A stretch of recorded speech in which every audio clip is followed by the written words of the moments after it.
अस्सलाम वालेकुम students. Aromatic hydrocarbon में नेक्स्ट टॉपिक है आपका effect of substance on the reactivity of the ring. जैसे आप पिछले टॉपिक में स्टडी कर चुके हैं, अगर बेंजीन रिंग के साथ कोई सब्सटेंस अटैच हो जाए तो वो पोजीशन को कंट्रोल करता है। उस बेस पे दो ग्रुप आपने स्टडी किए हैं, आर्थो पैरा डायरेक्टिंग जो आर्थो एंड पैरा पे न्यू ग्रुप को अटैच करवाते हैं, एंड मेटा डायरेक्टिंग ग्रुप। बिल्कुल वैसे ही अगर बेंजीन के साथ कोई सब्सटेंस अटैच हो जाए तो वो रिंग की रिएक्टिविटी को भी कंट्रोल करना स्टार्ट कर देता है। अब रिएक्टिविटी के कंट्रोल की बेस पे या रिएक्टिविटी को कंट्रोल करने की बेस पे दो ग्रुप्स में डिवीजन हो गई है। एक आते हैं एक्टिवेटिंग ग्रुप्स एंड सेकंड है deactivating groups. What are activating groups? Activating groups आप कहते हैं substance which increase the reactivity of the ring compare to benzene. ऐसे ग्रुप्स जो बेंजीन की रिएक्टिविटी को इंक्रीज करेंगे उनको आप एक्टिवेटिंग ग्रुप्स कहते हैं। अब इसकी एग्जांपल क्या है? All the ortho para directing groups are activating except halogens. So ortho para directing group benzene की रिएक्टिविटी को इंक्रीज करते हैं। हेलोजेंस इस फैमिली के मेंबर हैं लेकिन ये डीएक्टिवेटिंग है। अब फर्स्ट आपके पास रहती है इसकी reason, ortho para directing group क्यों एक्टिवेटिंग ग्रुप है। Actually ortho para directing group release electron to the ring by resonance making its electron rich. Electron resonance structure आप पिछले टॉपिक में स्टडी कर चुके हैं। फॉर एग्जांपल अगर हम इसकी एग्जांपल ले लें, phenol, benzene having OH group attach, तो आप कहते हैं एक्चुअली जो OH ग्रुप है इसमें ऑक्सीजन है, extra electron in the form of lone pair. So ये अपने इलेक्ट्रॉन बेंजीन को देता है। अगर ये अपने इलेक्ट्रॉन बेंजीन को डोनेट कर दे तो आपके पास बेंजीन रिंग के ऊपर इलेक्ट्रॉन डेंसिटी नॉर्मल रिंग के मुकाबले में इंक्रीज हो जाती है। यानी बेंजीन को इलेक्ट्रॉन दे दिए, इधर आ जाएगा डबल बॉन्ड इलेक्ट्रॉन डोनेशन की वजह से। यहाँ पे हम इसको इस तरह ड्रा करते हैं और इलेक्ट्रॉन बेंजीन रिंग को मिलने की वजह से रिंग पे कौन सा चार्ज आ जाता है? नेगेटिव। सो आर्थो पैरा डायरेक्टिंग ग्रुप जो है वो इलेक्ट्रॉन रिलीज करते हैं, मेकिंग द इलेक्ट्रॉन रिच। यानी ये नॉर्मल रिंग है, इससे कंपैरिजन में यहाँ पे नेगेटिव चार्ज आ गया। अब नेगेटिव चार्ज से क्या आता है? Attack of second electrophile become faster easier. क्योंकि बेंजीन रिंग पे जो स्पीशी बाहर से अटैक करती है वो इलेक्ट्रोफाइल होता है, any positive species electron deficient species. Electrophile पे पॉजिटिव चार्ज या रिंग पे नेगेटिव चार्ज है, सो बिकॉज ऑफ अट्रैक्शन आपके पास अटैक बहुत ईजी हो जाएगा। अटैक ईजी होने का मतलब है रिएक्टिविटी फास्ट हो जाएगी। अब हम इसको एक्सप्लेन करते हैं फिनोल की एग्जांपल से। नाइट्रेशन ऑफ फिनोल जो है नॉर्मल बेंजीन से 3 टाइम्स फास्टर होता है। फॉर एग्जांपल अगर हम इसे रिएक्शन से प्रूव करें, for example benzene ring having OH group is called phenol. Nitration mean आप इसका रिएक्शन करवा रहे हैं नाइट्रिक एसिड के साथ। सबसे पहले तो जो नॉर्मल बेंजीन होती है सिंपल बेंजीन, उसके लिए आपको कंसनट्रेटेड नाइट्रिक एसिड चाहिए होता है, कंसनट्रेटेड सल्फ्यूरिक एसिड कैटलिस्ट चाहिए होता है, फिर रिएक्शन। यहाँ पे only with dilute nitric acid आपके पास रिएक्शन पॉसिबल हो जाएगा। सो फिनोल की रिएक्टिविटी इंक्रीज होने की पहला प्रूफ ये है कि ये डाइल्यूट नाइट्रिक एसिड से रिएक्ट करता है। सो ड्यूरिंग रिएक्शन ये प्रोडक्ट बनाएगा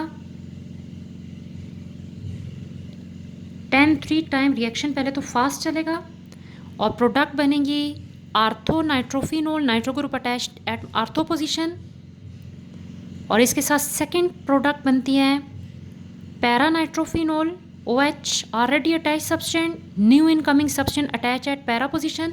सो दो प्रोडक्ट्स बनेंगे because OH group is ortho and para directing group है। सो OH ग्रुप की वजह से फिनोल की बेंजीन की रिएक्टिविटी इतनी ज़्यादा हो जाती है कि ये कंसनट्रेटेड नाइट्रिक एसिड के बजाय डाइल्यूट से रिएक्ट करता है। कंसनट्रेटेड सल्फ्यूरिक एसिड की ज़रूरत नहीं है, उसके बगैर रिएक्शन हो जाता है, और ortho nitrophenol and para nitrophenol 3 time faster बन जाते हैं। अब नेक्स्ट ग्रुप जो आते हैं वो हैं आपके पास meta orienting groups, sorry deactivating groups. What are deactivating groups? Substituent which decrease the reactivity of the ring. जो बेंजीन रिंग की रिएक्टिविटी को कम कर देते हैं उन्हें आप कहते हैं deactivating groups.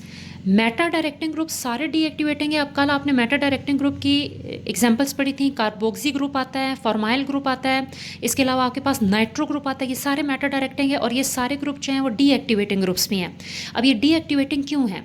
Actually Meta directing group withdraw electron from benzene, ये बेंजीन से इलेक्ट्रॉन लेते हैं क्योंकि इनके खुद के पास इलेक्ट्रॉन की डिफिशेंसी होती है। So attack of second electrophile would be slower. अगर हम इसे नाइट्रो बेंजीन से कंपेयर करें,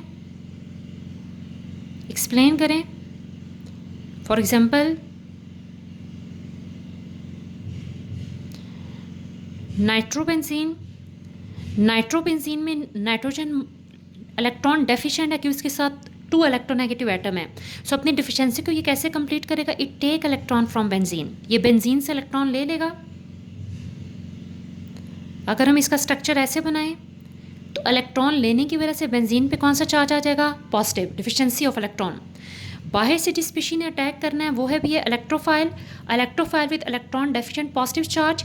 इस केस में बेंजीन पे भी इलेक्ट्रॉन की डिफिशिएंसी आ गई है because electron are taken by nitro group, nitro group ने इलेक्ट्रॉन ले लिए हैं। इसलिए आपके पास attack of positive species on positive benzene become very very slower, repulsion के चांसेस हो गए हैं। So attack of electrophile is slower. Attack slow होने का मतलब है रिएक्टिविटी डिक्रीज हो जाएगी। अब इसको एक्सप्लेन करें एग्जांपल से, नाइट्रेशन ऑफ नाइट्रोबेंजीन ही ले रहे हैं। अगर हम नाइट्रोबेंजीन की फर्दर नाइट्रेशन करें, नाइट्रेशन रिएक्शन, तो ये 10-4 टाइम्स स्लोअर चलता है as compare to benzene. For example nitrobenzene, 1 nitro group is already attach with benzene ring, इसकी फर्दर नाइट्रेशन कर रहे हैं। अगेन नाइट्रिक एसिड से इसका रिएक्शन करवा रहे हैं। इस केस में आपको कंसनट्रेटेड नाइट्रिक एसिड चाहिए, कंसनट्रेटेड सल्फ्यूरिक एसिड भी चाहिए और टेम्परेचर भी 100 डिग्री सी चाहिए। अगर हम सिंपल बेंजीन की नाइट्रेशन करें तो नाइट्रिक एसिड कंसनट्रेटेड चाहिए होता है, सल्फ्यूरिक एसिड भी, लेकिन यहाँ पे टेम्परेचर हमें 60 डिग्री सी चाहिए। लेकिन नाइट्रोबेंजीन में टेम्परेचर 60 डिग्री सी से इंक्रीज़ हो गया है। इसकी रीज़न ये है क्योंकि बेंजीन की रिएक्टिविटी कम हो गई है, स्लो हो गई है। तो इसको इंक्रीज़ करने के लिए, बढ़ाने के लिए आपको टेम्परेचर हाई करना पड़ा है। अब आपके पास रिएक्शन में प्रोडक्ट बनेगी, 1 nitro group is already attach, second nitro group attach at meta position. So product है आपके पास meta di nitro benzene, because nitro group is meta directing group. So एक नाइट्रो ग्रुप ऑलरेडी अटैच था, अब ये second nitro group को meta position पे arrange करवाता है और ये रिएक्शन आपके पास 10-4 टाइम्स स्लोअर चलता है कंपेयर टू बेंजीन। और इसका प्रूफ ये है कि नॉर्मल बेंजीन के लिए 60 डिग्री सी टेम्परेचर है, यहाँ पे अगर आप 60 डिग्री सी टेम्परेचर दें तो रिएक्शन होता ही नहीं है। सो टेम्परेचर 100 डिग्री सी करेंगे तब भी रिएक्शन बेंजीन से 10-4 टाइम्स स्लो ही चलेगा, क्योंकि नाइट्रो ग्रुप इलेक्ट्रॉन डेफिशिएंट है और ये बेंजीन की रिएक्टिविटी को डिक्रीज कर देता है।